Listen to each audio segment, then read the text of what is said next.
Adventure. An epic theatrical event. As you go in, hand sanitizer. And the next presentation of the American Adventure is about to begin. Please make your way towards the corridor of flags, which leads to our theater. As you walk along the corridor, you will see a collection of flags from our country's early history. From colonial flags to flags of revolution, territorial flags, expedition flags, and even the earliest versions of our own stars and stripes. As you approach the escalators leading to the second floor, please take young children by the hand and watch your step and use the handrails. Thank you, and I hope you enjoy the American Adventure. When you enter the theater, you will notice many of our rows are blocked off, and in each of the rows you are able to sit in, there are blocks of seats of 4 per party. So if there's more than 4 people in your party, please decide how you will sit when you enter the theater. Thank you, and I hope you enjoy the American Adventure.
America did not exist.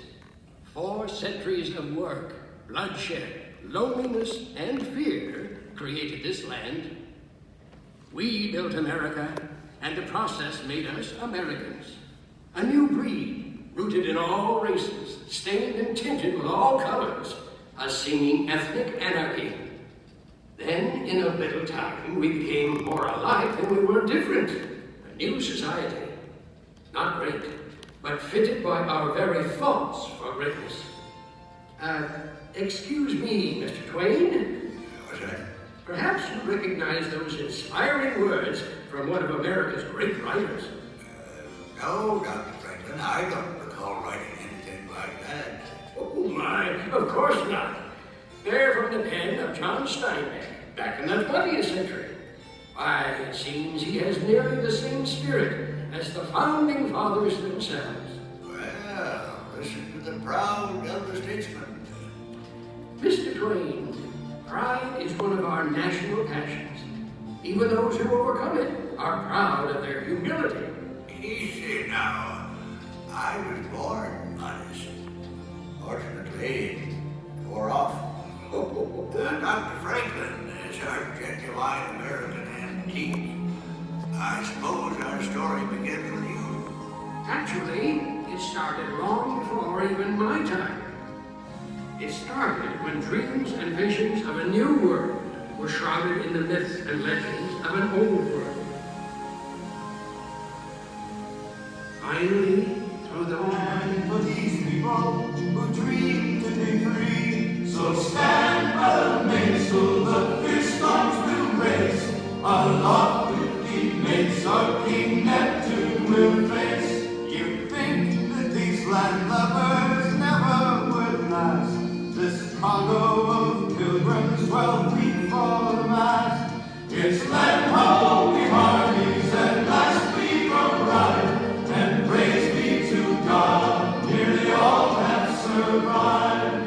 But a look o'er this wilderness brings me to dread that the first little winter may leave all more dead. They call themselves pilgrims, these poor wretches.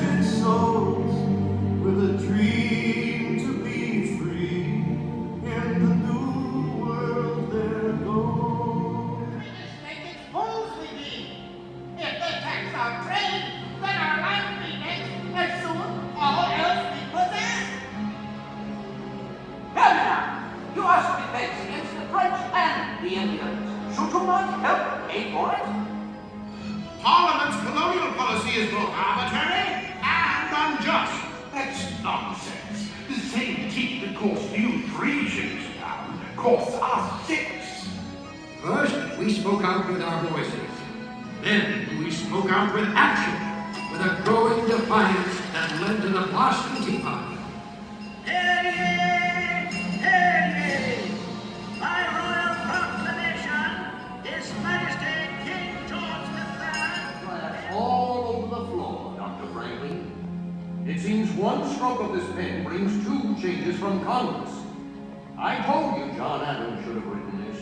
Oh, by his own admission, you can write circles around him. Mr. Adams has not been prisoner in this law for 17 days. I shall continue tomorrow. You must continue now.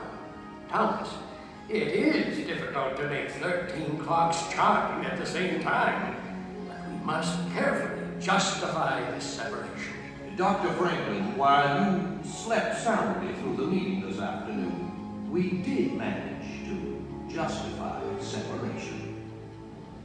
We hold these truths to be self-evident, that all men are created equal, that they are endowed by their Creator with certain inalienable rights, that among these are life, liberty, and the pursuit of happiness. And to secure these rights, The dreamers and doers, Westward bound, Dr. Franklin, to new frontiers. to the age of Samuel Langhorne Clemens. Well, I like to think Mark Twain was part of all that.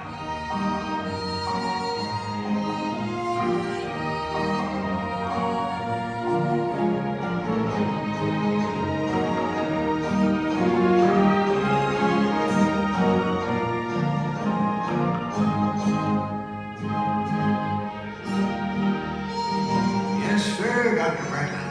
You founding fathers gave us a pretty good start, don't you know? We still had some things to learn the hard way. Seems a whole bunch of folks found out we the people didn't yet mean all the people.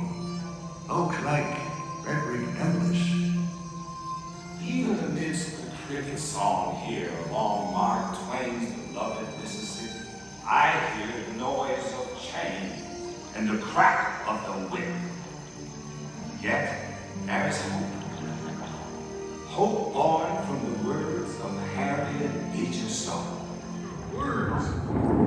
That your new dawn be to the final sunset on my evil sorrow. When I think of our condition, my heart is heavy. I see men of my own race treated as outlaws or shot down like animals. I hope that all of us may be brothers with one country around us and one government for all. From where the sun now stands, I will fight no more, forever. The wisdom of the great Chief Joseph reminded us once again of our long, painful journey through the frontiers of human liberty.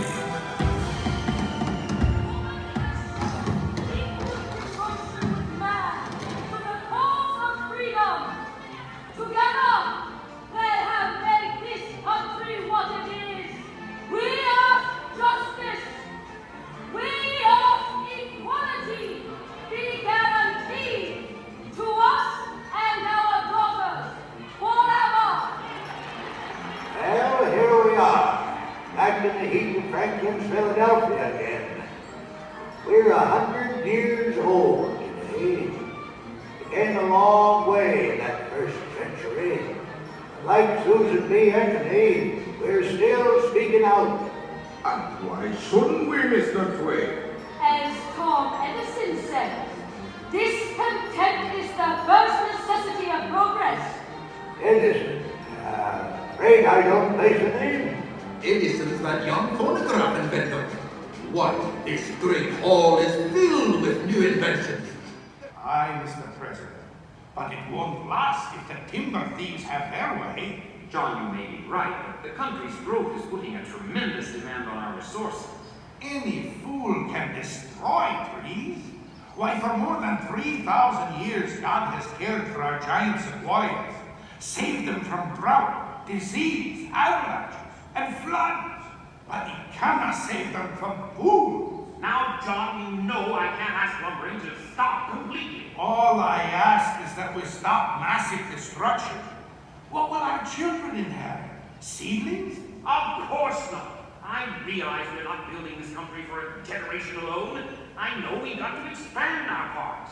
Then start it here and now. Make this valley a part of Yosemite National Park. Well, I guess we needed those national parks. The sun, brick and rivet and lime. Once I built a tower, now it's done. Brother, can you spare a dime?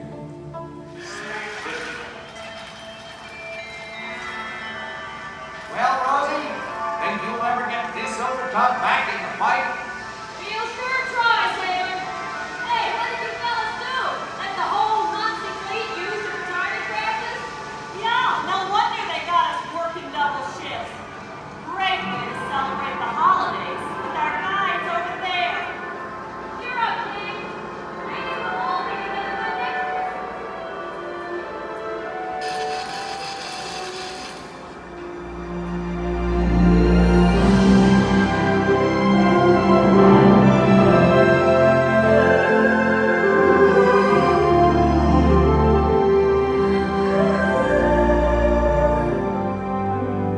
America, spread your golden wings, sail on freedom's wind across the sky. Great bird with your golden wings, flying high, flying high. America, you must keep dreaming now, dreaming the promised land of your pioneers. America, you're flying high, keep your spirit free. Listen to frontiers.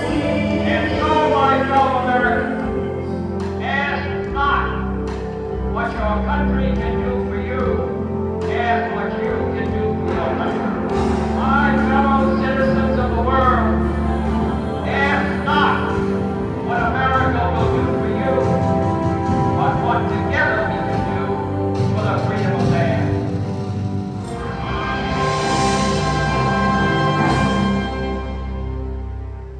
Well, Mr. Twain, what do you think of our America now? I think the founding fathers never dreamed of an America like this. Of course not. We weren't dreamers, we were visionaries. That is why our Constitution withstands the rigors of time. Easy now, Dr. Franklin. This nation's still just a youngster, don't you know? Why, some countries have been around for 50 centuries. We're barely into our third. That's true, but look what we've accomplished in that tiny span of time. My dear Doctor, earlier you found John Steinbeck so inspiring. And he also sounded this warning. We now face the danger which in the past has been the most destructive to the human. Success, plenty, comfort, and ever-increasing leisure.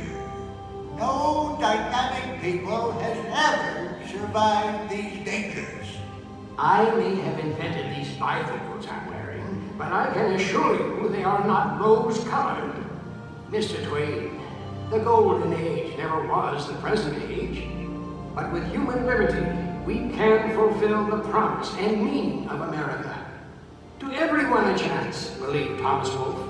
To all people, regardless of their birth, the right to live, to work, to be themselves, and and become whatever their visions can combine to make them. This is the promise of America. Mr. Twain, 'tis easy to see, hard to foresee, but I foresee the American adventure to continue a long, long time.